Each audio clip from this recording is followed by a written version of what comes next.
Hey, it's Chris from Centerfire Systems, and today we're talking about another jewel developed by the Soviet Union and copied by many, the RPD.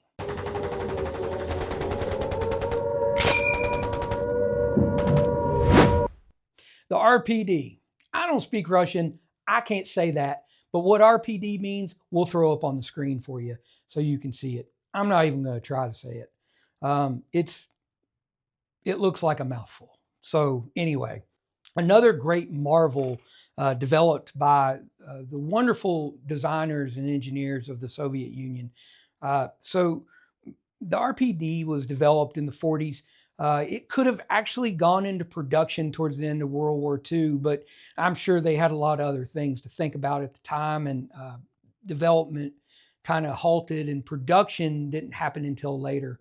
They started producing it in 1948, and it finally went into service in the 50s. Really an interesting design, very simplistic, which is what they do. Such a great design that so many other countries really kind of made their own version of it.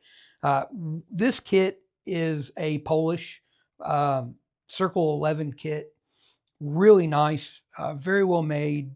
The machining on it is just beautiful. The finish on it is nice. The wood is great. This is just a fantastic kit. This kit, really nice kit. You've got the complete barrel assembly with the barrel populated in the rear trunnion. The receivers have been saw cut on these. Not really that helpful because you don't get all the receiver pieces, so you couldn't do a re-weld off one of these kits. But you do get really nice sections off of it.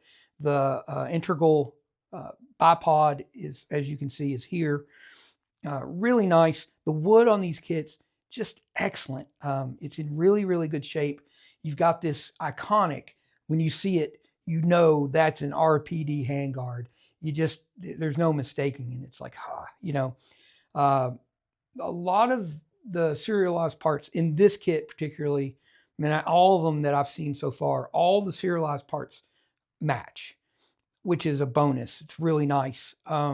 You've got the receiver section here. Instead of just getting the drum hanger, you get actually a receiver section with the drum hanger in it.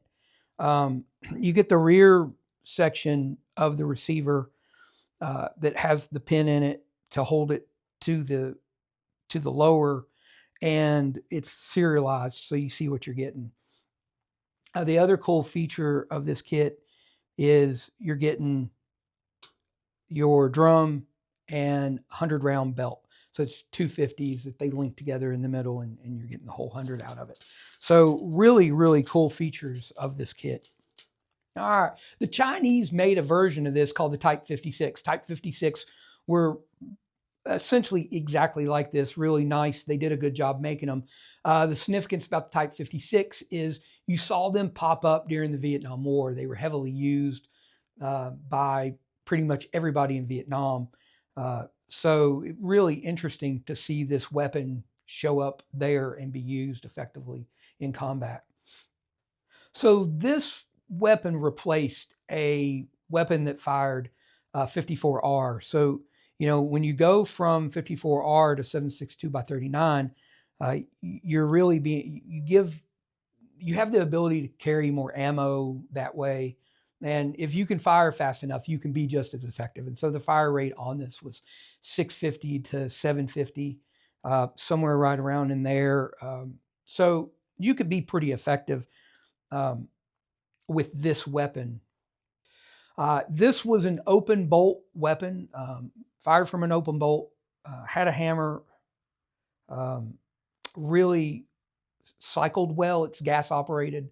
You had 3 gas adjustments that you can kind of adjust for probably differences in ammo and conditions. So really a flexible firearm that gave you a lot of options, which just speaks to how well it was designed. Another great feature about all the kits I've seen is they're just really well cut. When these kits were demilled, they did a great job doing it. They really took the time to do it right. It's just really impressive how well these were disassembled and demilled. The other thing too is, so these top covers are complete. So there's everything in there. The rear sights on there. These are just really nice and clean and really good. And that top cover is just incredible looking. The other interesting feature about this weapon, and it was kind of unusual as when this was developed, because when this was developed, a lot of select fire weapons were being made, but there's no semi-auto option in this firearm. It was purely designed to be full auto.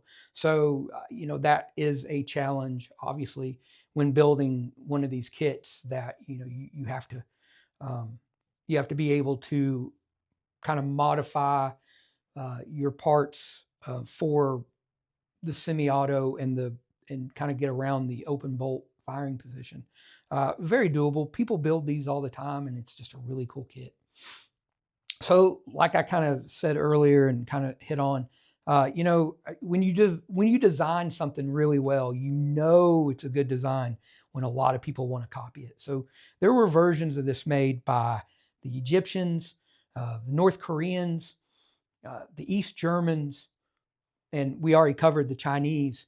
So, and obviously this one's Polish. So you had a lot of people out there just saying, hey, this is a great weapon. Let's produce it for ourselves. So really, really nice kit, really cool firearm, some amazing history behind this firearm. It's really cool to look at and research. And, even if you don't have plans of returning this firearm back to some sort of fireable state, this kit is just cool, and it's in great shape. And it is definitely, if you just dig, Soviet type weapons or weapons from that era, this kit is a must have. It's just great. Well, there you have it. Polish RPD, fantastic parts kit, in wonderful condition, a really cool piece of history. Stay tuned to the channel, keep watching, and we appreciate all your input, and we appreciate all your comments, and we appreciate you watching. Thank you.